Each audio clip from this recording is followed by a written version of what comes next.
오늘 설교 시작하면서 여러분에게 퀴즈 하나를 먼저 내보겠습니다. 아시는 분은 빨리 대답을 해주시면 상이 있을 수도 있습니다. 있을 수도 있다 그랬지 있다고는 안 했습니다. 자, 성경을 통틀어서 성경 속의 인물 가운데에 제일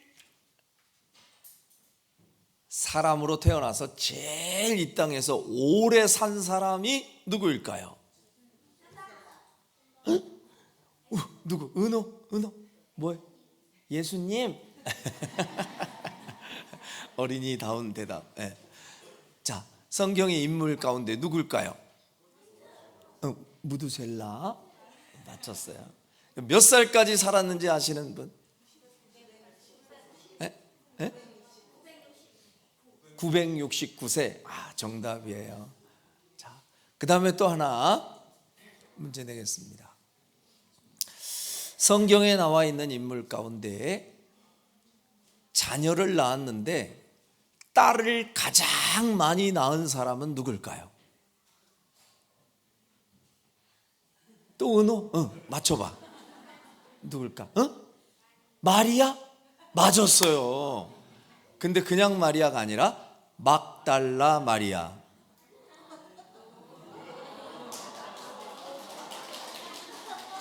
아니 어떤 분은 이걸 또 진심으로 알아듣고 막달라 마리아가 몇 명 낳았는데요 이런 분이 있는데 이건 넌센스였어요. 막달을 낳았다 해가지고 막달라. 우스갯소리로 사람들이 이제 이런 퀴즈를 많이 내죠.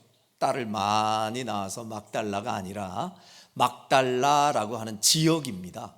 막달라라고 하는 지역에 살던 마리아. 성경에는 마리아라는 인물이 참 많이 나오죠. 예수님 육신의 어머니도 마리아였고, 또 오늘 본문에도 보면 이제 이 막달라 마리아 외에 다른 여인도 이제 마리아였습니다. 근데 그 마리아는 이제 야고보와 요셉의 어머니 마리아. 우리나라에도 철수라는 이름이 많듯 이스라엘에도 마리아라는 이름이 많았죠. 그 가운데 이 막달라 마리아는 좀 우리가 주의 깊게 좀 생각해 볼 만한 아주 귀한 여인입니다. 이 막달라 마리아를 왜 제가 먼저 얘기를 하느냐면 예수님의 부활을 가장 먼저 목격한 여인이 바로 이 막달라 마리아였습니다. 얼마나 영광스러운 일입니까? 처음 예수님의 부활하신 예수님을 목격했던 여인. 근데 사실 이 막달라 마리아는 본래 예전에 예수님을 알기 이전에는 7 귀신이 들렸던 아주 불행한 여인이었어요. 불쌍한 여인이었습니다. 귀신 가운데도 여러분이 7 귀신이 들렸다는 것은 그냥 한 귀신만 들려도 정신 못 차리겠는데 7 귀신이면요 이건 뭐 완전히 자기 의지로는 살 수 없는 완전히 흉악한 귀신에게 사로잡혀 살던 아주 불쌍한 여인이었습니다.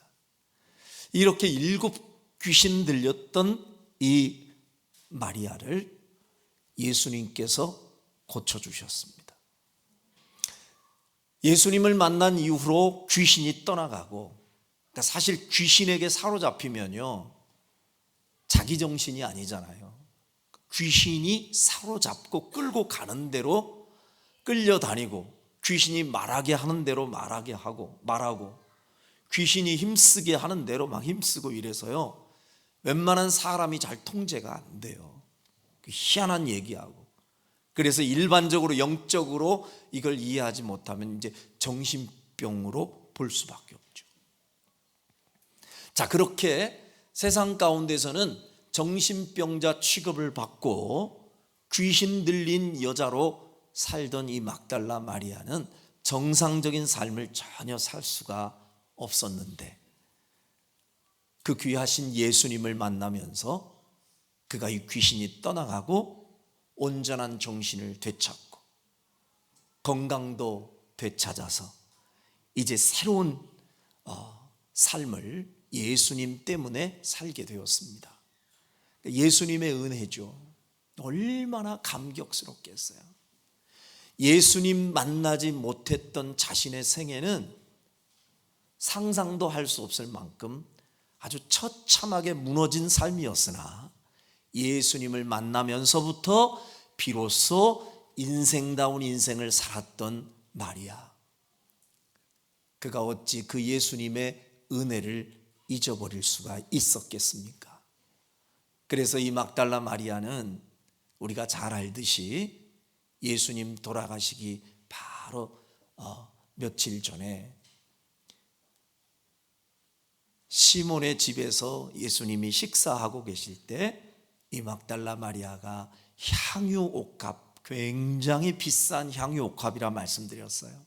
웬만한 사람의 1년치 연봉 정도 되는 가치가 있는 300데나리온이나 되는 향유옥합을 깨뜨려 예수님께 발에 붓고 예수님 머리에 붓고 그렇게 값진 헌신을 했던 여인이 이 막달라 마리아였습니다. 그리고 예수님이 십자가에 이제 달려 돌아가시는 그 순간까지 마가복음에 보면 예수님을 그림자처럼 따라다녔던, 그리고 훈련받았던 예수님의 제자들마저도 누구도 십자가 곁에 가까이에 서지 못하고 다 도망해 버렸다, 성경은 그렇게 얘기하거든요. 그런데 십자가 곁을 끝까지 지킨 아주 적은 무리 가운데 한 사람이 이 막달라 마리아였습니다. 눈물로 그 예수님의 마지막 가시는 걸음을 끝까지 함께 했던 여인, 이제 막달라 마리아죠. 자, 그 여인이 오늘 성경에 보니까 부활하신 예수님을 처음으로 목격했다 그랬잖아요. 이 영광스러운 자리에 이 막달라 마리아가 섰던 것을 볼 때 우리가 이런 은혜를 또 우리가 깨달을 수 있어요. 당시의 여자의 위치 그리고 그 신분은 우리가 생각하는 것보다 훨씬 더 신분이 참 약했어요. 그리고 천하게 여겼어요. 죄송한 표현입니다만은. 그래서 일반적으로 그 유대인들의 남자들에게 있어서는 여자들은 숫자를 헤아리는데 그 숫자를 헤아리는 데에서도 제외시켜버리는, 그러니까 참 굉장히 멸시를 받고 천대를 받는 자리에 있던 사람들이 여인이었는데, 그 가운데서도 과거에 정신병을 앓았다, 귀신 들렸었다, 이런 과거를 가진 여인이었기 때문에 사실 굉장한 일반적인 사람들에게는 주목받을 만한 여인은 아니잖아요.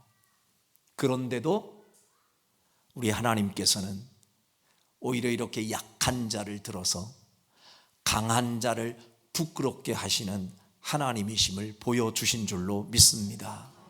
일반적으로 사람들의 생각에는 이렇게 소외당하고 멸시받는 자리에 있던 사람이라 할지라도 주님의 은혜를 기억하고 주님의 은혜에 감격하고 그 주님의 은혜에 보답하려고 애쓰는 그 헌신적인 여인을 우리 하나님께서는 가장 영광스러운 자리에서 부활하신 예수님을 목격할 수 있는 축복의 기회를 주셨던 겁니다. 그런데 사실 이 오늘 본문의 말씀 내용은 이 십자가에 예수님께서 처형당하신 이후에 금요일 날 예수님께서 십자가에 처형당하시죠. 그리고 나서 그 다음 날이 안식일이에요. 본래 안식일은 몇 요일이에요? 토요일이 맞아요. 토요일이 안식일이에요. 구약 성경에 보면 안식일을 기억하여 거룩히 지키라 했는데 우리는 왜 토요일 날 안 모여요? 이런 분들이 있죠. 예수님 십자가에서 돌아가시고 부활하시기 이전에는 우리가 안식일을 지켰습니다.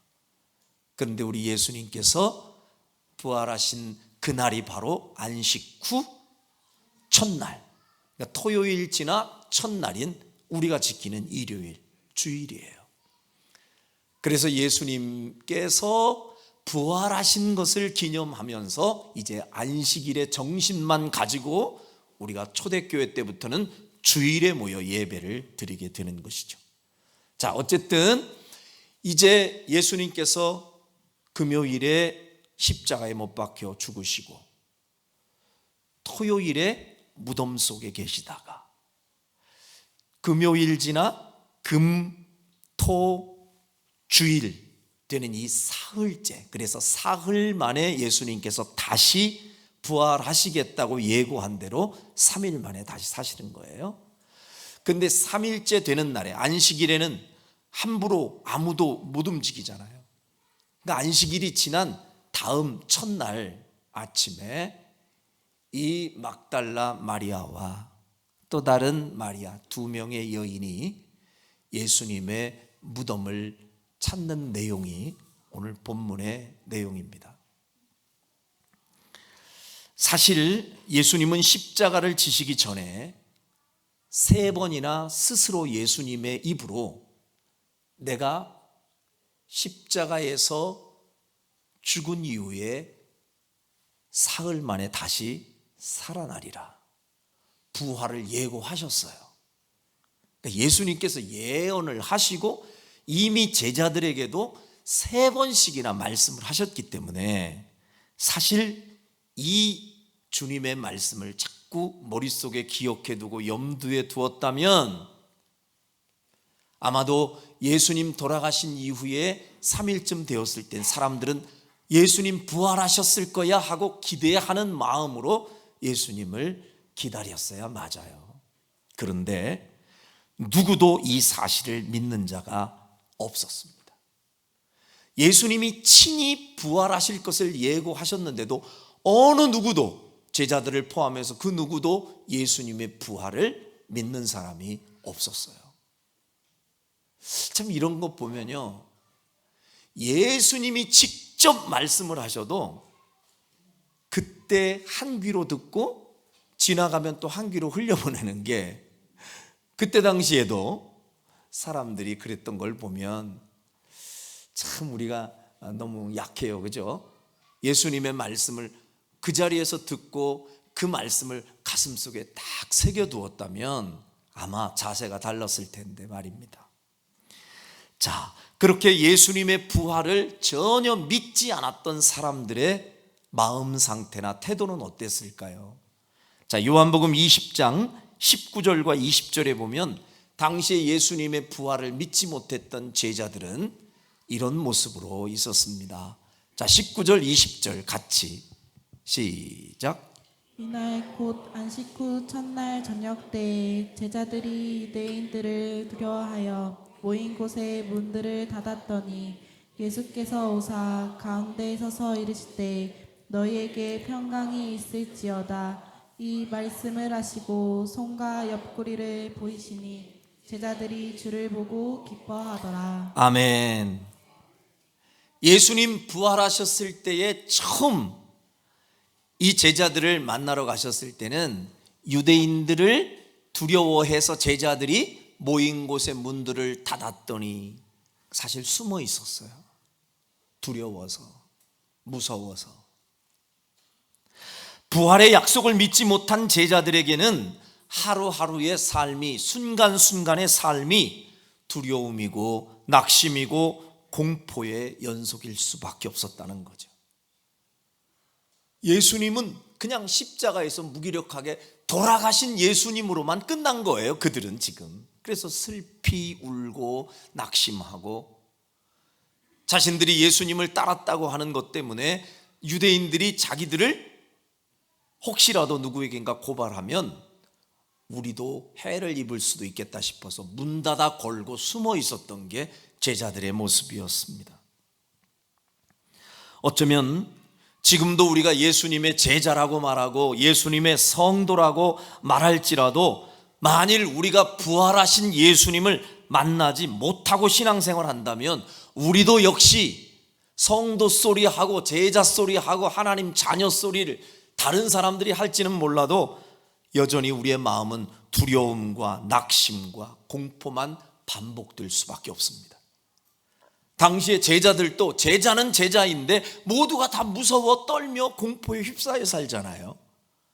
아직 부활하신 예수님을 만나지 못했기 때문에, 믿지 않았기 때문에 그래요. 오늘날도 우리가 이 부활의 예수님을 아직도 만나지 못한 채 그냥 종교생활 하듯 교회만 왔다 갔다 하시는 분들은 여전히 세상 가운데서 이 낙심과 두려움과 공포가 계속 반복되는 삶을 살 수밖에 없습니다. 그래서 우리는 반드시 부활하신 주님을 만나야 두려움이 사라지고 잃었던 기쁨이 회복되는 줄로 믿습니다. 우리 옆 사람에게 한번 다시 인사해 주시길 바랍니다. 부활의 주님 만나야 두려움이 사라집니다. 한 번 더 인사해 주시길 바랍니다. 부활의 주님 만나야 기쁨이 회복됩니다. 믿으시면 아멘. 예.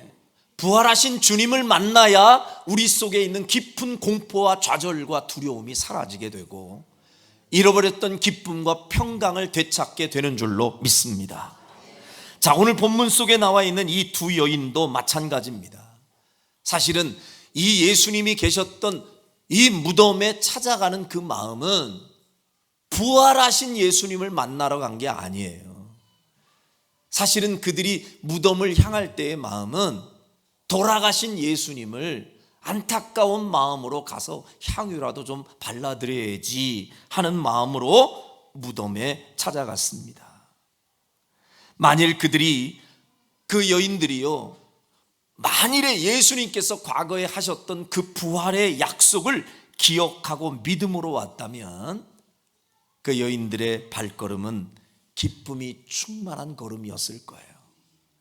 와, 우리가 지금 무덤을 가긴 가는데 예수님 분명히 부활하셨을걸 하고 설레는 마음으로 갔을 게 분명한데 부활의 약속을 믿는 믿음이 전혀 없었기 때문에 그들은 슬픈 마음으로 무덤을 찾았다, 그 말입니다. 여러분, 부활을 믿는 자의 걸음과 부활을 믿지 못하는 자의 걸음은 엄청난 차이가 있습니다. 오늘날 교회에 오는 성도들 가운데에서도 부활의 예수님을 제대로 믿는 자의 걸음과 믿지 못하는 자의 걸음은 차원이 달라요. 부활하신 예수님을 제대로 믿는 자의 걸음은 절대 무거운 걸음이 될 수 없음을 믿으시길 바랍니다. 부활의 주님을 확실히 믿는 자의 걸음 속엔 설렘이 있고 행복이 있고 기쁨이 있고 소망이 있고, 할렐루야. 여러분의 걸음은 어떤 걸음이었냐, 그 말이에요.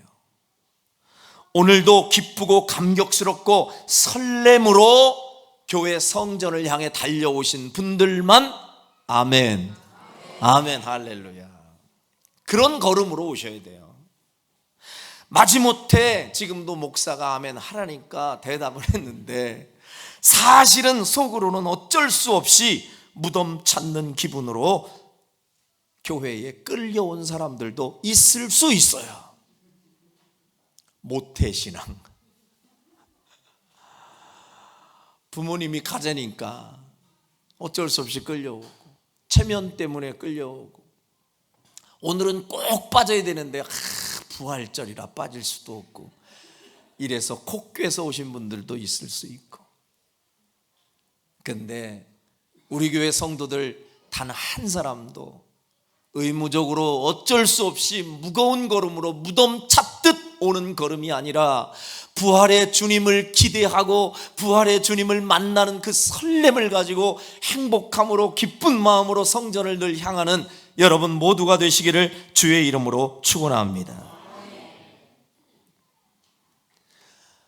어떤 40대의 한 아들이 믿음이 좋은 엄마 권사님한테 편지를 썼답니다.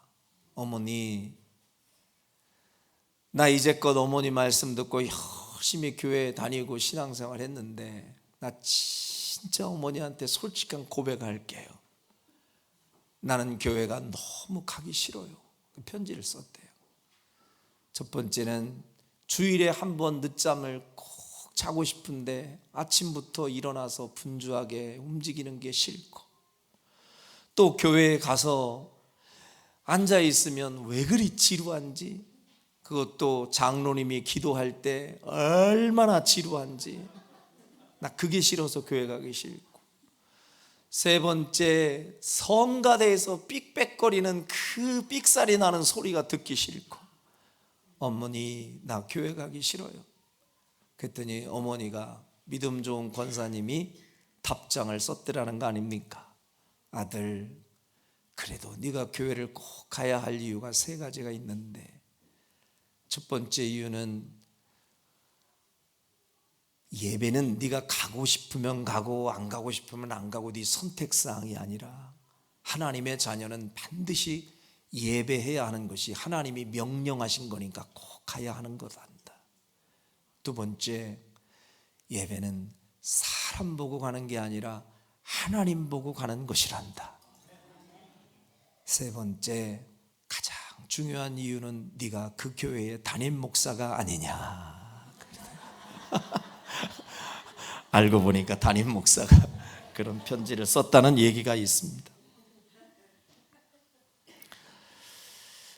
교회 목사도 어떤 때는 교회 가기 싫다는데 성도들이 오죽하겠어요? 근데 저 빼고 저는 안 그래요. 저는 진짜 일주일을 너무너무 사모하며 기다리는 사람이에요. 여러분과 저 한 사람도 그런 사람 없기를 바라고, 교회를 달려올 때의 마음은 항상 설레는 마음, 기쁜 마음, 정말 가벼운 마음, 행복한 마음으로 뛰어올 수 있기를 주의 이름으로 축원합니다. 어쨌든 부활을 믿지 못하고 두려워하며 무거운 걸음으로 온 이 여인들에게 이미 예수님은 부활하셨고 그 가운데서 천사들이 지키고 있다가 그 여인들을 만나요. 깜짝 놀라 무서워 떨고 있는 이 여인들에게 천사가 말해주는 게 있어요. 오늘 본문 5절을 같이 읽어보겠습니다. 5절 시작. 천사가 여자들에게 말하여 이르되 너희는 무서워하지 말라. 십자가에 못 박히신 예수를 너희가 찾는 줄을 내가 아노라. 따라합시다. 너희는 무서워하지 말라. 예, 여인들을 천사가 안심시키고 있습니다. 이미 예수님 부활하셨으니 겁내지 말고 무서워하지 말아라 하고 안심시켜 주세요. 그 다음에 예수님도 이 여인들을 만났을 때에 처음으로 해주신 소리가 9절인데요. 뭐라고 얘기하세요? 9절 시작. 예수께서 그들을 만나 이르시되 평안하냐 하시거늘 여자들이 나아가 그 발을 붙잡고 경배하니. 10절도요.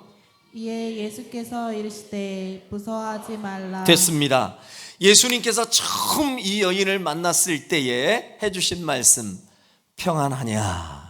따라합시다. 샬롬. 이 샬롬이라는 말이 평안하냐, 우리나라 말로 안녕하세요 그 소리거든요. 두려워하지 말고 너 마음 지금 평안하냐, 네 마음이 평안했으면 좋겠어 하는 인사를 예수님이 해주신 거예요.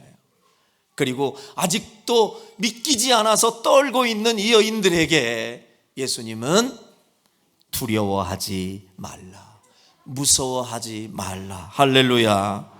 부활의 주님이 가장 무서워하고 떨고 부활을 믿지 못하고 그 자리에 무덤에 슬픈 마음으로 왔던 여인들에게 가장 먼저 예수님이 주신 선물이 뭐냐? 평강의 선물이었음을 믿으시길 바랍니다. 역시 부활의 주님이 오늘 우리에게 주시고자 하시는 최고의 선물 역시 평강의 선물인 줄로 믿습니다. 두려움과 무서움에 시달리고 더 이상 삶의 목적과 희망을 잃고 절망 중에 있었던 그 제자들에게도 부활의 주님이 주셨던 선물이 평강의 선물이었듯이 오늘 무덤 같은 현실, 무덤 같은 절망의 장소를 향하여 달려가고 있는 우리에게 부활하신 우리 주님이 말씀해 주시는 것은 무서워하지 말고 두려워하지 마라. 부활의 주님을 바라보고 소망을 가지라고, 기쁨을 가지라고, 잃어버렸던 평안을 되찾으라고 지금도 우리 주님이 여러분에게 말씀해 주고 계시는 줄로 믿습니다. 여러분, 인생 가운데 최고의 복, 저는 아무리 몇 번을 물어봐도 저는 이 복을 택할 것 같아요. 복 중에 제일 큰 복은 평강의 복인 줄로 믿습니다. 이것보다 더 좋은 복이 어디 있어요? 여러분, 수천억을 가지고도 하루하루가 늘 공포와 두려움에 시달리면서 산다면 그게 어찌 복이라 말할 수 있겠습니까? 여러분에게 한번 두 가지 중에 하나를 고르라고 한다면 여러분 뭘 고르겠어요? 하나는 수천억의 돈을 갖고 어마어마한 궁궐 같은 집에서 살아야 돼요. 그런데 한 가지 전제 조건이 있어요. 매일같이 두려워 떨고 불안하고 겁나고 경기가 나야 되고 밤에 겁이 나서 잠을 못 자야 돼. 근데 수천억의 자산가가 돼. 원하시는 분 제가 기도해 드리려고. 아니, 수천억이 생긴다니까? 여러분, 아무리 큰 돈을 가지고 금침대는 살 수 있어도 평안한 잠은 살 수가 없는 거예요. 그래서 하나님은 사랑하는 자에게 잠을 주신다고 하는 말씀이 그 마음 가운데 평강을 주신다는 것인데, 여러분 초가 삼간에 살지라도, 비록 내가 사는 곳이 월세방이라도 하루하루가 천국 같은 삶, 평안한 삶, 기쁨이 넘치는 삶, 이런 축복을 여러분이 사모하시기를 주의 이름으로 축원합니다. 이왕이면 돈도 많고 평강도 많고 그랬으면 좋겠지만 둘 중에 하나를 고르라면 우선순위는 평강 아니겠느냐고요. 아멘이십니까? 오늘 부활하신 주님이 이 두려워 떨고 있는 마리아와 또 다른 마리아에게 평강을 주시고, 두려워 떨고 있던 제자들에게 너희에게 평강이 있을지어다 하고 선물 주신 그 주님이 오늘 부활절 주님 앞에 와 예배하는 여러분에게 이 동일한 평강의 축복을 허락해 주시기를 주의 이름으로 축원합니다.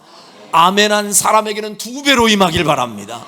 그래서 오늘 예배 끝나고 가는데 갑자기 마음이 평안해지고 잠도 잘 주무시고, 아멘. 벌써 웃음소리가 커지고 화목해지고 좋네요. 이 복보다 더 좋은 복이 어디 있어요? 자, 그래서 부활의 주님이 인간에게 주신 최초의 선물은 평강의 복이었고, 또 하나 부활하신 주님이 우리에게 주신 처음 사명이 무엇이었을까? 부활하신 주님은요 2가지를 주셨어요. 첫 번째는 평강의 선물을 주셨고, 두 번째는 부활하신 주님이 이 여인들과 제자들에게 사명을 주셨어요. 사명을. 어떤 사명이었을까요? 자, 오늘 본문 6절과 7절 한번 봅시다. 6절과 7절 시작.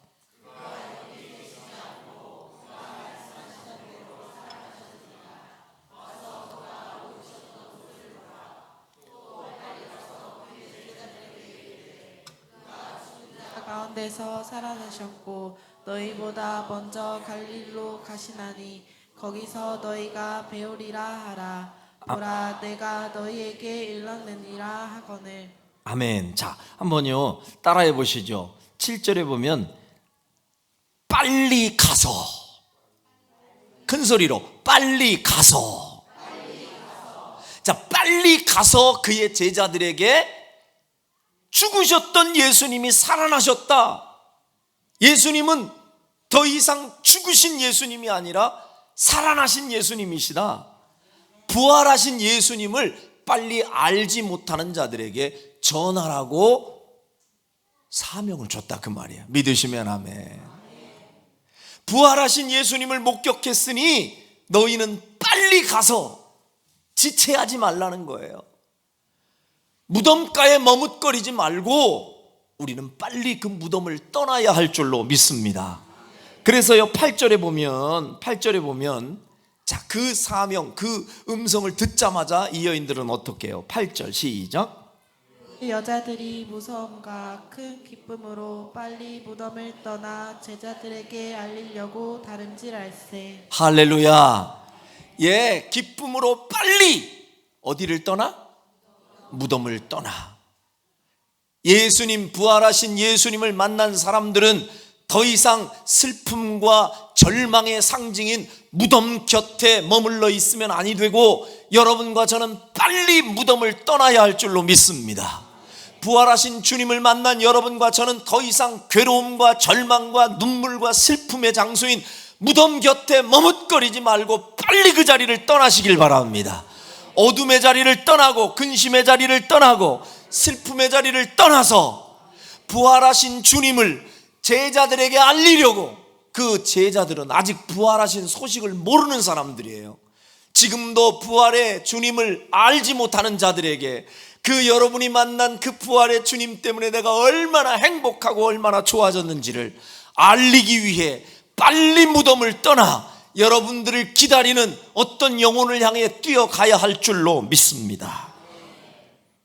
그 부활의 소식, 생명의 소식을 전해야 할 사명이 여러분과 저에게 있는 것입니다. 여러분, 부활의 주님을 믿는 사람들은 더 이상 어떤 문제 앞에서도 어떤 상황 가운데서도 더 이상 두려워하거나 절망할 필요가 없음을 믿으시길 바랍니다. 왜? 죽음과 사망의 권세까지 이기시고 다시 사신 예수님이신데 어떤 것도 이기지 못할 것이 없으신 분이 주님이신데 뭐가 걱정이냐고요. 여러분의 인생의 가장 큰 절망 가운데 있는 가장 큰 절망의 문제가 뭐예요 도대체? 여러분의 인생에 지금 여러분의 돌덩어리처럼 바위덩어리처럼 여러분의 심령을 짓누르는 가장 어려운 문제가 도대체 뭐냐고요. 죽음의 문제보다 더 큰 문제 있으면 저한테 얘기 좀 해줘 보세요. 우리의 인생을 통틀어 죽음의 문제보다 더 큰 문제가 어디 있냐고요. 그런데 우리 예수님은 그 죽음의 문제를 스스로 깨뜨리시고 무덤을 이기시고 원수와 죽음의 권세, 사탄의 권세를 이기시고 다시 사셨으니 주님이 못 하실 게 뭐가 있느냐고요. 그래서 예수님은 나는 부활이요 생명이니 나를 믿는 자는 죽어도 살겠고 무릇 살아서 나를 믿는 자는 영원히 죽지 아니하리라. 생명의 주님, 부활의 주님을 모시고 사는 여러분은 그 예수님 때문에 무덤 같은 현실, 죽음 같은 현실까지도 극복하고 이겨내신 예수님이 여러분의 주인 되시기 때문에 죽을 자리에 섰을지라도 부활하신 주님을 붙들면 그 죽음의 자리가 변하여 생명의 자리로 바뀔 수 있음을 믿으시길 바랍니다. 그걸 믿는 게 우리 기독교의 자랑이에요. 다른 어떤 종교도요 여러분 부활을 얘기하는 데가 없어요. 다 무덤 자랑하지. 이것 보라고 이게 우리 뭐 석가모니의 또 공자의 무덤이라고 다 무덤 자랑하잖아요. 우리 예수님의 무덤을 자랑할 무덤이 없어요. 그 자랑할 무덤이 없는 게 자랑이에요. 왜? 우리 예수님에게는 무덤이 필요하지 않아요. 다시 사신 부활의 주님이시니까.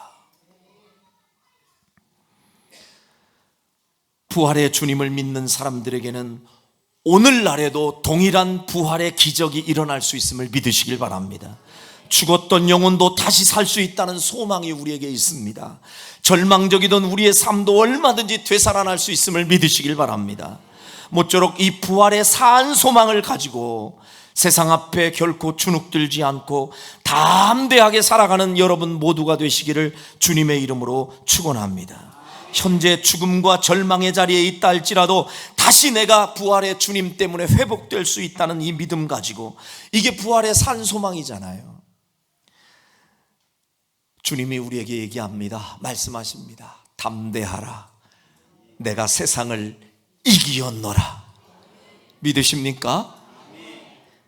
부활의 산 소망 되신 예수 그리스도를 여러분이 믿고 산 소망을 가지고 이제 담대하게 사는 것은 당연한 이제 수순이고, 그 다음 우리 주변의 이웃들에게 그 부활의 산 소망을 그들에게도 전하여서 그들 또한 우리와 같이 소망을 가지고 세상을 살 수 있도록 그들을 전도하는 일에 사명을 다 잘 감당할 수 있는 부활의 증인이 되시기를 주님의 이름으로 축원합니다. 기도하겠습니다.